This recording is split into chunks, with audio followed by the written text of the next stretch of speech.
Welcome to What a Creep, the show with Margot Donohue and Sonia Mansfield, talking about creeps from the past to the present. This is your quick guide to the biggest creeps, jerks, assholes, and losers, the best of the worst. From two nice ladies who want the world to be a little less creepy.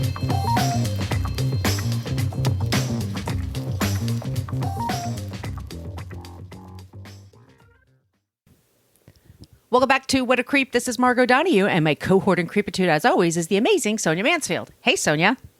Hello, my friend. Hello, my friend. We are the podcast that talks about creeps from the past to the present. You can find us on all the social medias at different places because we didn't know what the hell we were doing. We were putting all that shit together. This is your warning, by the way. We use salty language in this program, so keep that in mind if you have kiddos in the car or in the room with you. We have we have a basic Facebook page. We don't use it.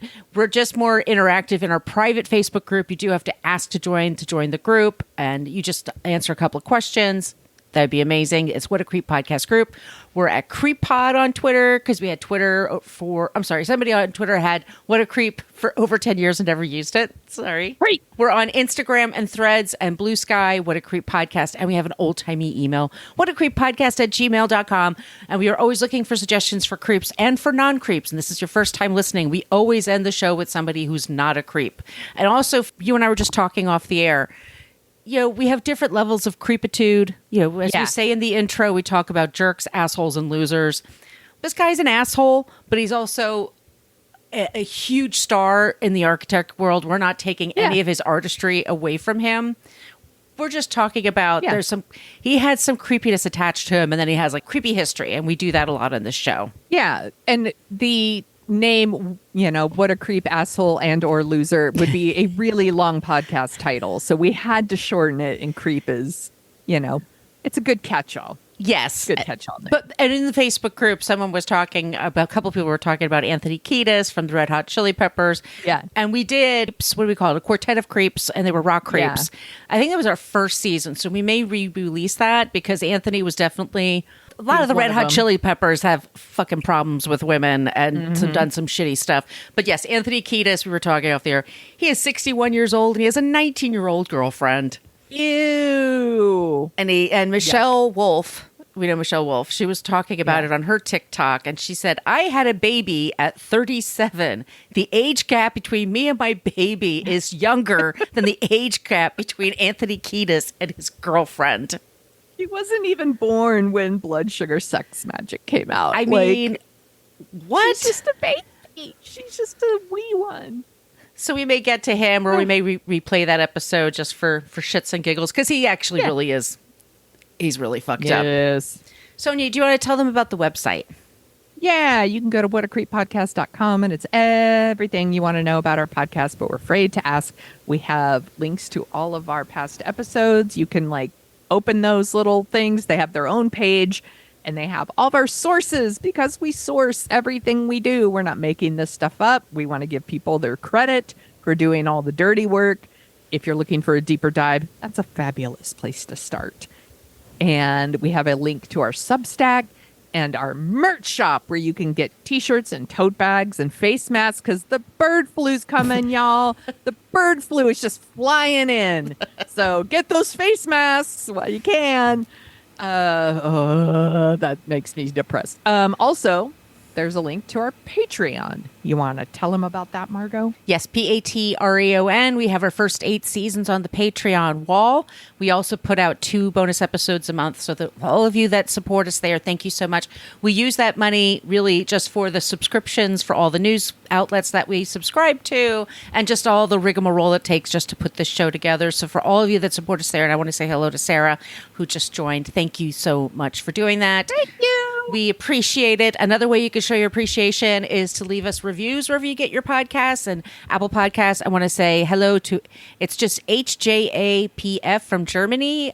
5 stars. I love this podcast so much. We're entertaining, doing a great job of tackling quite difficult subject matter and always being respectful to victims. We really appreciate you doing that. Thank you. And Kesselt, who also left a review in Spotify.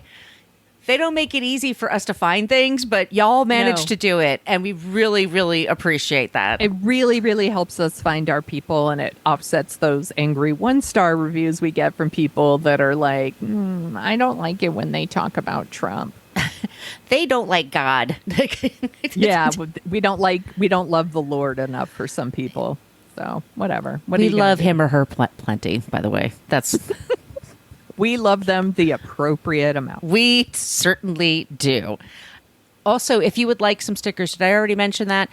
You can send us your address, send us via email, whatacreeppodcast@gmail.com, and I will send them to wherever you are on the planet of Earth. I just sent some to Finland yesterday. Ooh, they're adorable. Yes, they're adorable. Everybody drink. Okay, so our creep today, he's a creep of a person. He also has some tragedy attached to him, and nobody deserves to have tragedy attached to them. We're kind of telling like a big story of a big life, of a big person who had some big foibles, let's say. Yeah. And that's what we're going to be talking about. Sonia, are you familiar with Frank Lloyd Wright? Are you even a fan of architecture? I mean, I like living in a house with a roof and being sheltered from the elements. So in that way, I am definitely a fan of architecture. But you're not like somebody that knows, like those are, yeah. No, I'm not. But I know a lot of people who are. And I went on the architecture tour when I was in Chicago. It is fascinating. It is. But like, yeah, it's not my passion. Well, speaking of Chicago, this is a mid-American person that we're talking about today. Frank Lloyd Wright was born in 1867. He lived to 1959, and he's a huge figure in 20th century architecture. He's known for innovative designs and philosophies. He created the Prairie School movement, organic architecture, Usonian homes. Among his top presentations, Talesian, which we're talking about today, the Guggenheim Museum, Unity Temple, and Falling Rock, which my friend Kelly has been to. It's outside of Pittsburgh, and it's amazing.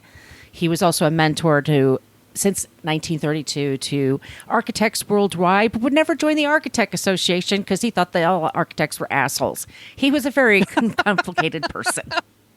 This is somebody who's just got a lot going on in his personality. He's also had multiple tragedies. We're going to be talking about Taliesin in a second.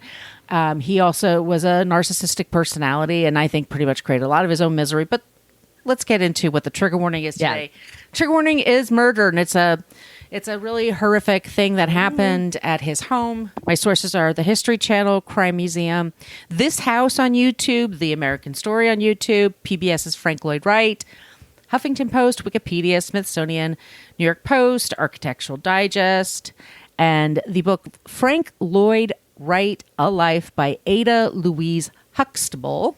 And he was born in Wisconsin. His father was a preacher. He was somebody who was a minister, a pastor. He kind of went all through the Christian religions. Very, very charming man. Did not take care of his family very well. They had to move a lot. He's one of those people that he would just kind of go from town to town. He would find a church. He'd start working at it. He'd basically ask for money from the parishioners. They'd wind up owing a lot of money, and then they'd have to move. On Frank Lloyd Wright's nerves, pretty much. His father left his mother when Frank was 18. And he never spoke to his father after that. Okay. And they left behind kids, and they were struggling financially.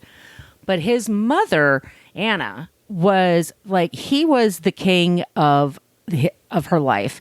He had other sisters and siblings, but she really focused on him. Basically, from the time he was young, she encouraged him to become an architect, and she put she put pictures of cathedrals around his room. She completely, she wouldn't cut his hair, and he had these long curly, when kids have beautiful curly hair, she wouldn't touch it. Yes. She just thought the sun rose and set on him, that he was just everything, to the point that why he was so special. Why was he so special? Just from the second he was born, she was into him. And not the other kids so much. She was a second marriage for Frank's father. His first wife died. And so he had kids from that relationship, and then Anna had to take care of them, and then she had kids with him. Okay. When she left, there's 6 kids, and this man just takes off, not a penny. And apparently Anna was rather cruel to the other people. You know, I can't tell sometimes when you're looking at pictures of people, especially he was born after Civil War. What used to happen when you're taking photographs is you had to stay completely still for over a minute. You couldn't blink, you couldn't move, or else the picture would get all fuzzy. So people also like the dental care wasn't all that great. So people just usually wouldn't smile in photos. So whenever you see Anna Lloyd Jones was her name, she always seems kind of dour, but I don't know if that's just the photos or just she's kind of a sourpuss. No one also, on top of all this, and like we've said before on other episodes, if it's not one thing, it's your mother. It's your mother. It's your mother. She just thought the sun rose and set on him, and he basically went through life like, yeah, I'm pretty goddamn special, aren't I? He leaves home, and he moves to Chicago with barely any money, and basically goes from architect firm to architect firm until he finds someone that takes a chance on him. And the person takes a chance on him is a man named Sullivan. Try finding a Sullivan in Chicago. That's rare. That's a bad joke of mine. He's had some education at University of Wisconsin at Madison. He also grew up in that area. I should also mention a big thing with his mother. They're from a Welsh family. Her side were immigrants from Wales. They're all over the Midwest, and they tend to be like, they're very stern people, very pious, very religious. They like do things a certain way. And when he was a kid, she had him spend every summer at a ranch. And if you look at Frank Lloyd Wright, you're like, this is not a rancher. But she wanted him to learn and appreciate the land and hard work. And from the time he's like 8 or 9 years old, every summer. And he said, all I learned was tired upon tired. He was also there were huge families with lots of kids and cousins and stuff like that. He also was super bright and just enjoyed all these conversations the adults had. And what it taught him, first of all, was about philosophy and art and things like that. He's like really smart people. But the hard work, he thinks, made him a high energy person. Like he could outwork anybody around him. He did not know tired. You know, the most tired ever been in his life was at this time. So anyway, he moves to Chicago. He does really well there. There's a gay man that's his boss that like takes a total shine to him. And everybody keeps saying about Frank Lloyd Wright because he's so special. Because he's so special. He is special though. Like he could draw better than everybody else, and he also was a good talker and could charm the living shit out of people. His boss lent him money so that he could get married and have a family, and like never paid it back. He kept going back and like borrowing more money. He meets a woman named Catherine. Everybody calls her Kitty. And she's like 18 and he's 22 when they get married. And he's like dying to get married because, you know, they're not supposed to have sex until they get married, blah, blah, blah. Right. He has Kitty. Kitty is beautiful, smart women. He also really, because his mother was a really smart lady too. But his mother didn't appreciate the relationship, so she moved around the block from them to keep an eye on things. Doesn't everybody want their mother-in-law to live like 2 blocks away? Yeah, what a good time for her. They had 6 kids in their relationship, like one after the other after the other. She was popping them out. And then she was having kindergarten at her home because she wanted them educated properly. So she was teaching all the kids to be multilingual. They could all draw. They could play instruments. They were really, really smart. What Frank Lloyd, his big invention with the prairie houses and stuff is what we would say now open concept plan. He hated boxes in rooms. His whole thing, he wanted to walk in a room, like he wanted all the walls to go away, and he wanted it to blend with the nature. Let lots of natural light come in, wood floors, and just sparse. You don't need an attic. You don't need a basement. Everything should be flat. Okay. And all the old houses had either an attic or a basement.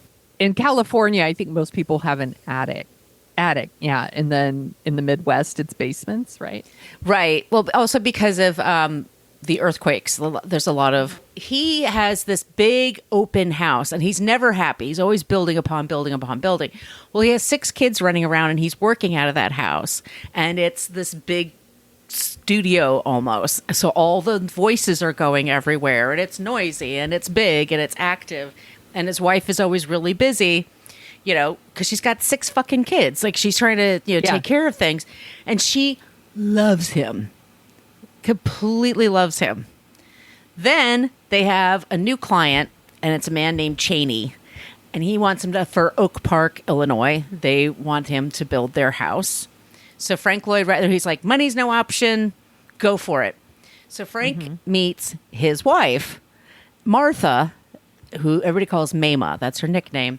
And Mana's really beautiful, really, really smart, speaks several languages, really into feminism and the feminist movement.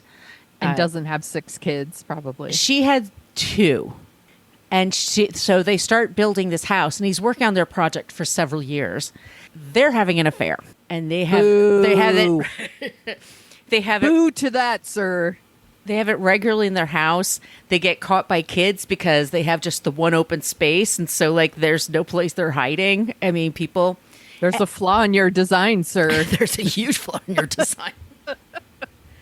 And he basically says, he resents his wife because she's always taking care of the kids. She's always right. What a creep. And it's like, someone's got to take care of them. Someone has to look out for them. And Frank is he's like having like this middle-age life crisis.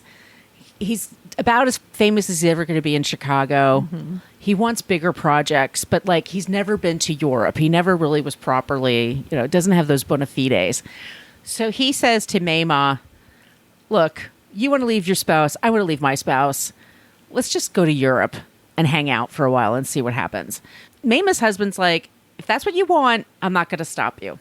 Kitty was like, no, please, no, please, no. She was very upset. She loves him, and they have 6 kids. And they have 6 kids. They're also, I should say, he's always in debt. The guy always needs money. He can never hold on to money. No matter what big of a project he has, he always goes over. They always owe money to somebody that comes by the house. And he's also, once again, so charming that he's constantly borrowing money from people.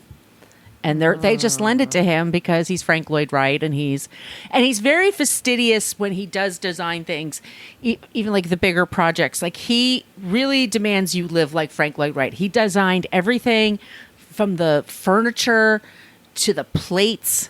Like, there was a restaurant that he worked for that he made the design, the dresses that the servers wore. And if they tried to move anything, he'd move it back. I mean, he was very, very specific about things. He had a lot of control. Okay. And then there's a lot of schadenfreude that happens with him and other architects when people are like, oh, well, they're so smart, but look at that. They got leaky roofs and they've got this. And it's like, architecture does, after a while, things kind of things shift and settle, disintegrate and move and shift. And he had very lofty ideals, and there wasn't that much available to him, but he really pushed it. That was his whole thing. He realizes, I need to go to Europe. I need to hang out there, meet with the masters. And he also needed to go to Japan. He had a fascination with Japan. So Mama and him go to Europe. He leaves his wife behind and his 6 kids. His oldest is 18 years old. And he sees his father just leave. He leaves them with a $900 bill for the groceries. This is in the early 1900s. Ew, that's like so much money. It's so much money. And there's scandal upon the scandal. Oh. So the wife is stuck in Chicago with this husband who leaves, owing money. She has no idea how she's going to get it. Frank's old friends help them out while he's gone. But she does say to him before he leaves, because he's not, he just didn't care. Like, she's crying, she's upset. And he was like, what are you doing? I got to be me. I got to go. So she said, I'll give you a year. And within a year, you still want that, then we'll have a divorce. She did not come through with that. She still, he came back. But it was the scandal. Yeah. And everywhere they went in Europe, people were following them. Recently, we just did an episode on Harrison Butker, and we talked about, the idea of, women should stay home and be homemakers, and it's, such a noble thing. It's what you're made to do, all these things. Kitty now does not have the option of taking out loans. Women couldn't do that back then. When you marry someone and have children with them, at that point you are you're trusting them to take care of you and these kids. and he's like, peace out, he's fucked her over in a really big way. She can't just be like, well, I'll just get a job and move on. Like, it's not going to work out that There's way 6 for her. kids. It's really fucked up. It's they have to then raise each other, which happened. Yes. Like my great grandmother, her husband died, and she had a bunch of little kids, and they basically had to raise each other. But she was a woman, and it's very tough for a woman to Yes. make it in this world. And sometimes your husband leaves you, or something bad happens. And if you don't have those skills, if you don't have that access to at least make an income, Yeah. And good luck marrying again. You're a woman with 6 kids. there you go. There's also that. Frank and Mama are in Europe. Mama is in Sweden, and there's a woman named Key who's a feminist scholar, and she writes in Swedish. So Mama is actually translating her works into different languages, one of them being English. So she's in Berlin teaching English and also translating Swedish to German and French and English. Like, this woman had the mind of like 12 people in her one brain. Super smart. And he's in Paris, and then he goes to Venice. And he brings his oldest son to come out and visit him. And his son, Lloyd Wright, a lot of them became architects, his kids. But Lloyd also invented Lincoln Logs, the toys. Oh, I didn't know that. Right. So, Those are fun. I used to play with those. yeah. And he's got some people know about him overseas. Like, there was all this scandal that he left with the client's wife, and that she left her husband for the architect. It was, and in Chicago society, this is also around the time Edward Stanton, we talked about him, that he was shot by his former lover's boyfriend. Yeah. And he was an architect here in New York. And okay, so this is, I wouldn't hire Frank Lloyd Wright. I would be afraid he would run off with my wife. he would 0 have. stars. Do not recommend. He would get a bad Yelp review from me. His work is great. It is incredible. And but he brings home, he's always like buying stuff. He's constantly borrowing money, and then he's shipping stuff home. So he has all this Japanese art that he ships home. They come back to America after a year, and Mama's husband's like, peace, whatever, Yeah. He actually is pretty sanguine about it. Like, he winds up marrying somebody else and he's totally happy. And he's Because he's a dude and he can do whatever he wants. he could, but he also like took the Must kids be nice. over. Like, he's been taking care of the kids Yeah. this whole time. So they set up a pretty decent relationship that she and Frank are going to move to near Madison, Wisconsin. I think of Chris Farley, the way Chris Farley would talk. That's where he's from. Wisconsin. And he builds Taliesin, or Taliesin. It's a Welsh word, and it's like solid brow. But it's this gorgeous estate, and it's like 800 acres, and it's 12,000 square feet. And and he also says he's going to build a house for his mother next door. So Anna comes with him. How fun. Yes. And Anna, she didn't like Kitty. She really doesn't like Mama. Like, she's not okay with Frank's romantic choices. Like, she's really pissy about it. Right. And then he built a motel, and it's called the Bates Motel. And his mom lives in the house up on the hill. She's in that rocking chair an awful lot. Mother, no! What have you done? He's building it up, and he still gets these assignments, but there is that scandal. So people call it the love house or the love hideaway. Like, they're followed everywhere because Kitty's still like, no, I don't want to divorce him. I don't know why. And so Mama and Frank are living at this house for several years, and she gets the kids every once in a while. And she was so into him. Like, when she was in Denver visiting family, and she said to her ex, she says, oh, hey, send the kids to Denver. They'll love it here. And he's like, oh, okay. So he sends the kids to her to Denver. So nice. And she just leaves them with family, kids with family, and then she goes off and meets Frank someplace. Like, she finds people to do this for her. Like, Here, kids, here's some Lincoln Logs. Knock yourself out. so it's 1914, and they're living in the house. And it's it's now an estate, and it's beautiful. It's so impressive, and it's just bucolic. And one day she has the kids coming to visit, and he's going to go to he's going to Chicago, and he's working on a project. And this is 1914. August 15th, 1914. He's in Chicago, and Maima's with her 2 kids, and they're 8 and 12. It's a boy and a girl, John and Martha. And they're visiting. And there was a couple that was working just for a little while at the house. And what was Julian Carlton? He and his wife, Bertha, I believe was her name. Gertrude, sorry. It's Julian and Gertrude. And they are probably the only black people for several miles, not, much less just the only black people on this farm. She's a cook and he's a servant. Now, some people have said that he heard some racial stuff from people there. She never said anything, his wife. She just said that her husband he was having a hard time adjusting to living in the country. They were used to Chicago. Mm-hmm. They're working at the house, and one day he says to one of the foremen, Julian, "Hey, can I have some gasoline? Because there's a spot in the carpet and that'll clean up the spot." And so they just give him this can of gasoline, and it's a summer afternoon and they're having lunch. And so his wife makes some soup, and it's Marmee and her 2 kids are in like a front porch area that's enclosed. Mm-hmm. And then the rest of the crew, they're in a separate room, in a dining room, having their lunch. So they're separated by a hallway. Yeah. It's not totally open concept there. Julian, and they were supposedly going to be fired. Like they knew they were going to be fired, or they knew that this isn't working out. Oh, okay. So Maima had said something to him. So Maima's just, sitting at her table having her lunch, and he takes the axe and he whacks her in the head with it twice. And then he starts chasing the kids. Oh my God. And the son is struck and hit right away. I mean, Maima and the son, John, die. Martha starts to get away from him, but he really starts whacking at her. He then leaves the room, and then he takes the gasoline, he sets the room on fire. And then he goes to where the men are having lunch, and he basically pours gasoline into the room and locks the door, and then lights them on fire. So the men that are in there smell this.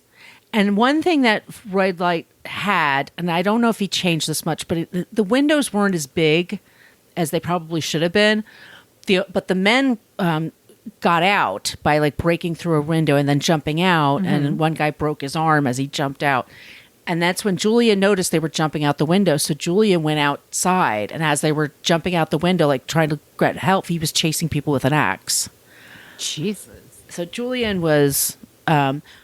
wife didn't know anything, but like heard the commotion. Bananas. I've never heard this. Yeah. So his wife like hears everything, this cacophony of sound. Martha basically burns to death in the house. The house is burning down.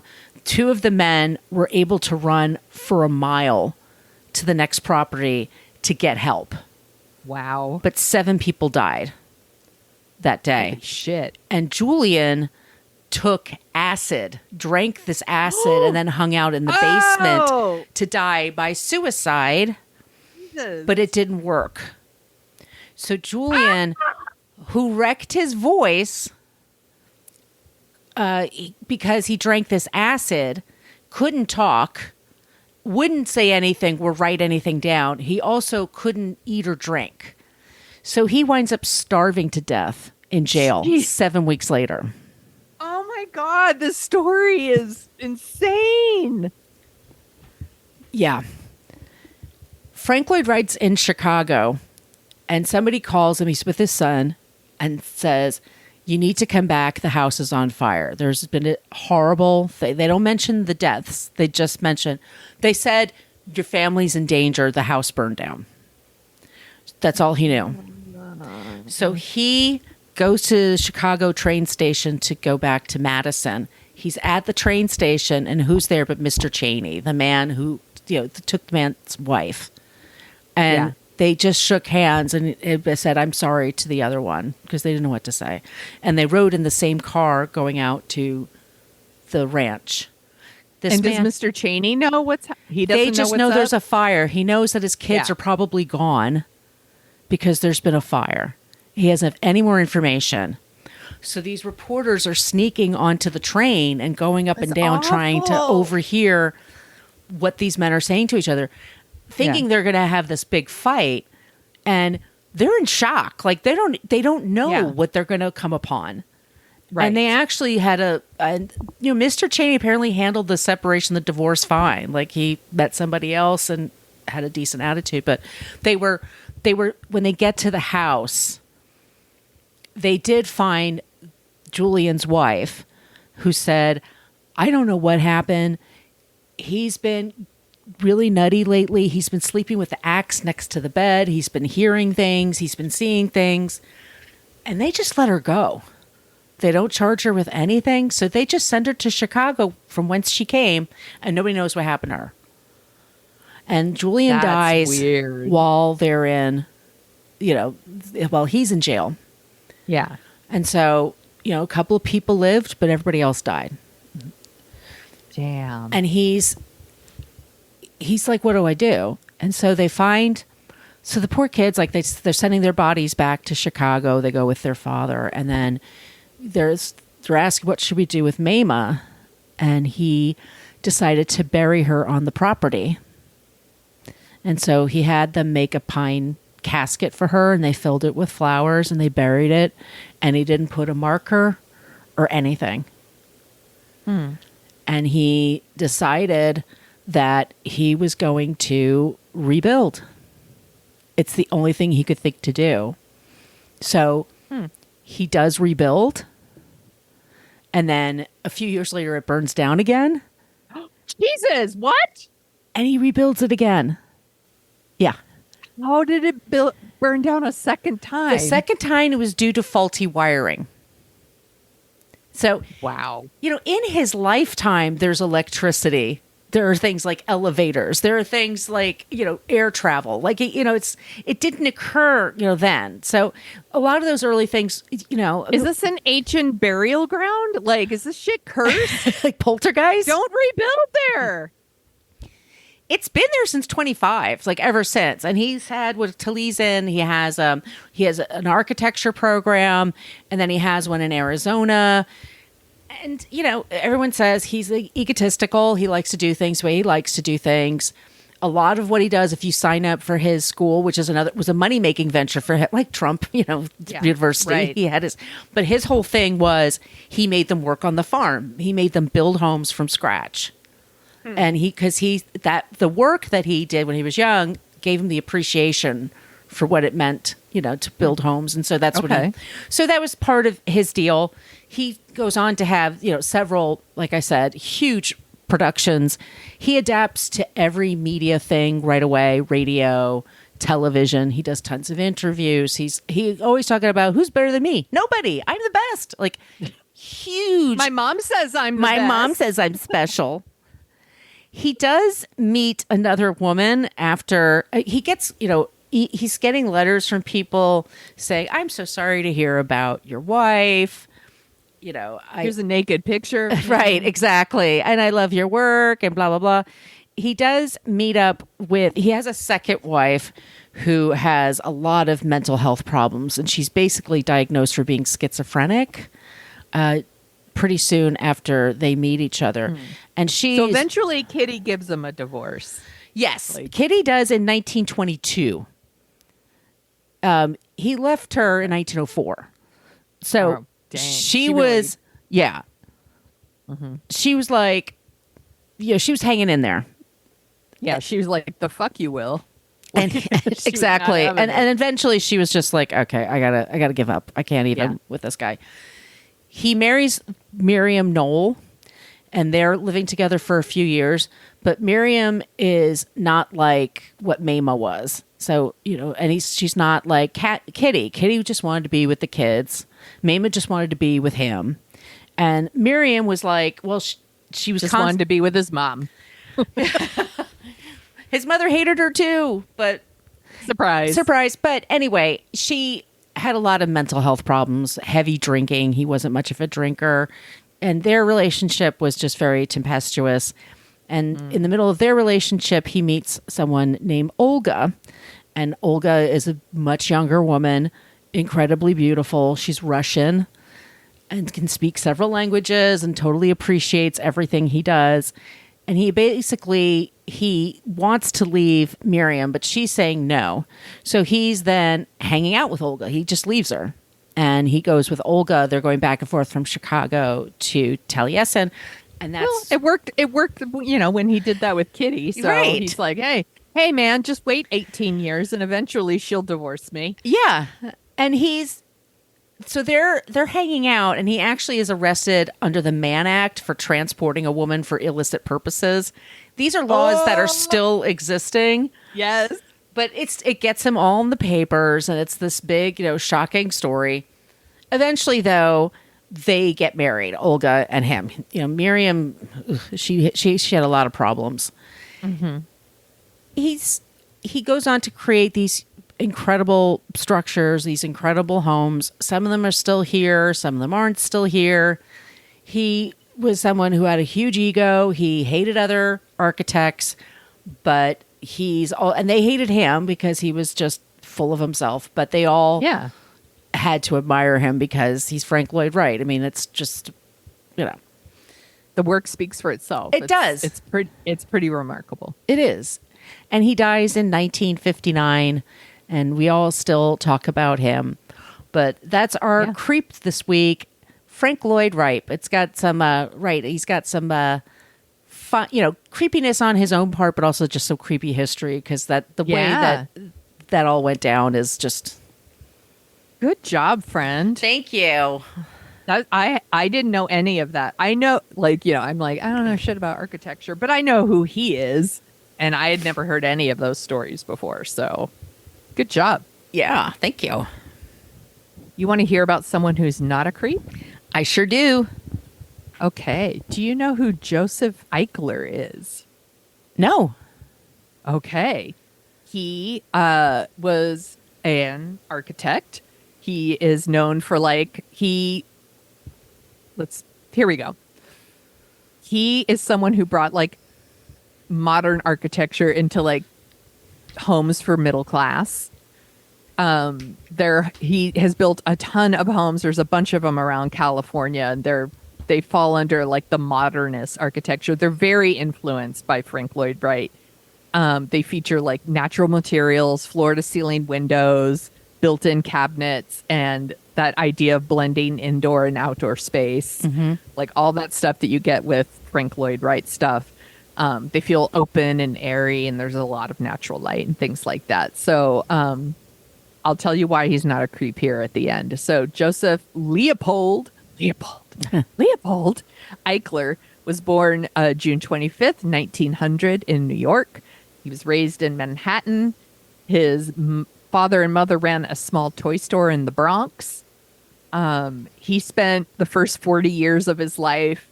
He got married. He had 2 kids. He was working for his wife's family's company. It was butter and eggs wholesale, and then they moved in the 40s to Northern California, and they moved into a Frank Lloyd Wright house, the Bassett House in Hillsborough. Mm-hmm. And he was so inspired that he's like, I think I want to get into architecture and real estate development. So he goes into that. So between 1949 and 1966, his company, Eichler Homes, built more than 11,000 homes in 9 communities, a lot of them in Northern California and 3 communities in Southern California. And these homes all have a certain kind of look. When you see them, you're like, that's an Eichler. Again, I don't know shit about architecture, and I'm like, that's an Eichler. I know what it is. And I picked him for not a creep because very early on, he was outspoken in his support of fair housing. He wanted these homes to be for middle class people, but also he wanted these communities to be inclusive and diverse.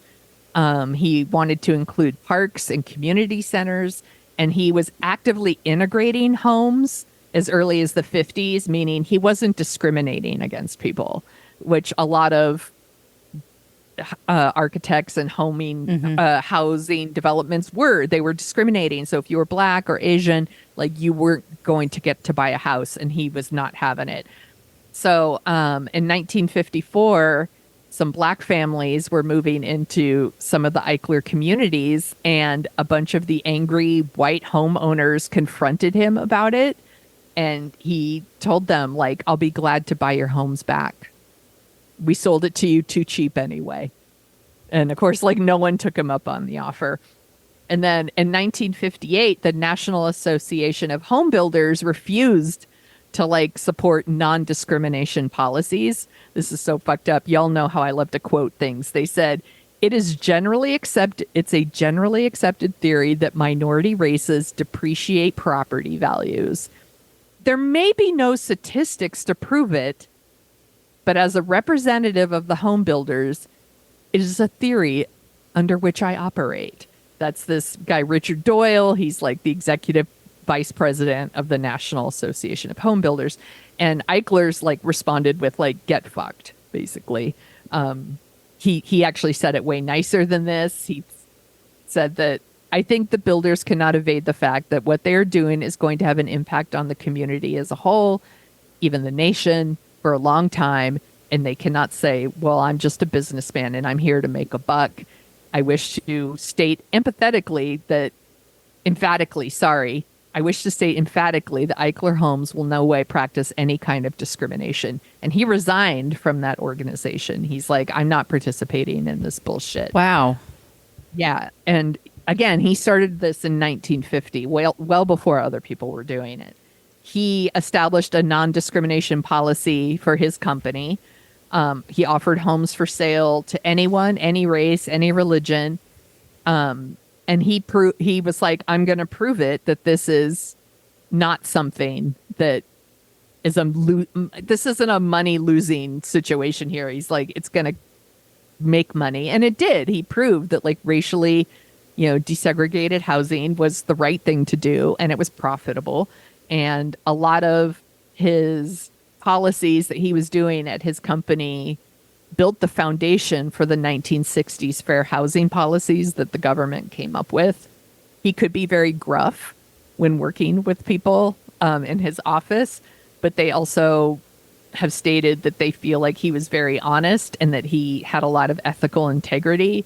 They felt that he was very courageous in general. Like, he would stand up for the things that he thought was right. He told them, like, if you don't support this stuff, you can't work here. So he was very clear about that. He testified in front of Congress in 1963 about, like, how he structured his companies and demonstrated that his companies were making money by doing this in hopes that it would inspire, like, other people to do that. I also love that he wanted the houses to be affordable. And to, like, back in the day, this is bananas when people are like, how come people why don't you just buy a home? Why don't you just buy a home? Some of his houses back then sold for $10,000. $10,000. That's bananas to me. Like, and now his houses here in the Bay Area, they're really expensive. It's like the Bay Area. They sell, yeah, in the Bay Area, they're really expensive. But the other houses are also in, like, the South Bay or even in, like, Southern California. They're all, because the homes are really special. They look beautiful. Right. They are, and now they sell in the millions. Like, recently, one of his homes here in the Bay Area went up for sale, and it's listed at like $6.4 million. He passed away, obviously, but his company has, well, let me rephrase that. His company doesn't own these homes. Like, people buy them and they sell them for millions. His homes have kind of gotten away from his original intent, which was that they should be for the middle class, because trust me, middle class here is not $6.4 million. No. Which is too bad. That is our non-creep, Joseph Eichler.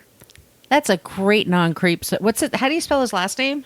Eichler. And if you look up his homes, they're really fucking cool. Oh, like, wow. There's a community of them in Concord, which is where I was born and raised.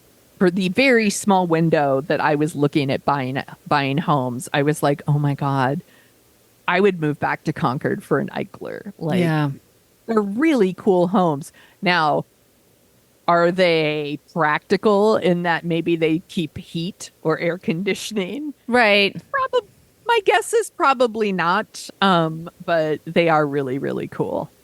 So if y'all want to look them up, just Google Joseph Eichler homes and you'll see, like, they're really, really beautiful. I'm going They're to definitely super cool. look that up. Yeah. It's just not set up anymore. I mean, that way people create trusts to buy homes now. So you don't even know who's buying them, but they could buy up a whole block and you don't know about it. Mm-hmm.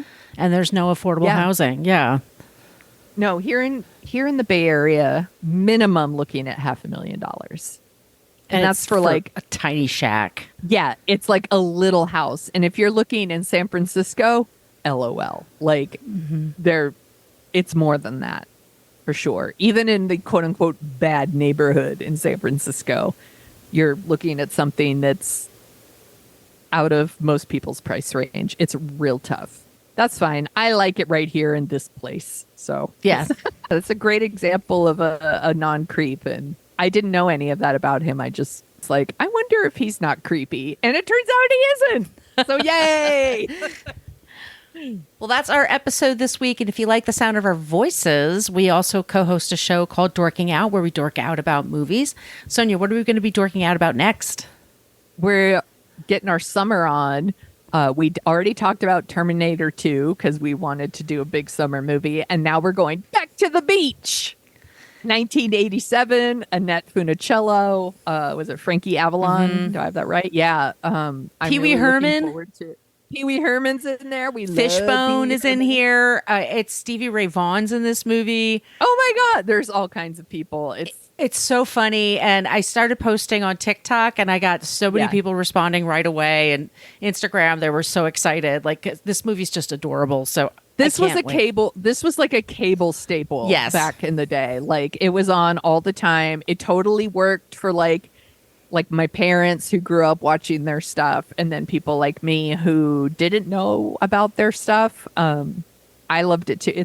I'm looking forward It's to it. like the Brady Bunch movie in a way. yes, It I totally. was thinking that too. It's making fun of lovingly making fun of like two different generations, but it's Yeah. so well done that it doesn't matter if you know about it or not. You kind of just pick up the beats and you go with it.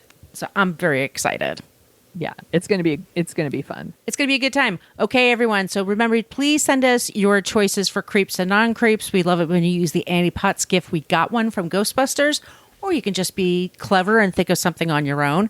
Our email, once again, is whatacreeppodcast@gmail.com. And Sonia, where can they find you?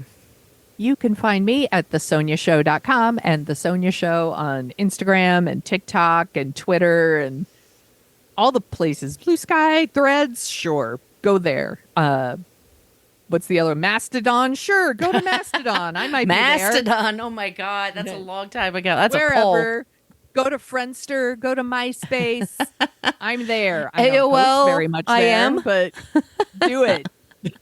Where can they find you, my friend? You can find me at Brooklyn Fit Chick. That's my site. That's where I am for Instagram and Threads. I'm at Brooklyn Margot for TikTok and for Twitter. Yes, I dead named that thing. Yeah. All right, friends, we'll be back next week with a new episode. In the meantime, be safe, be kind. Don't be a creep. Don't be a creep. Thank you for listening to us talk about creeps. You can follow us at What a Creep Podcast on Facebook, Twitter, and Instagram. But don't follow us too closely. You can email us your creepy stories at whatacreeppodcast@gmail.com. But please keep your dick pics to yourself.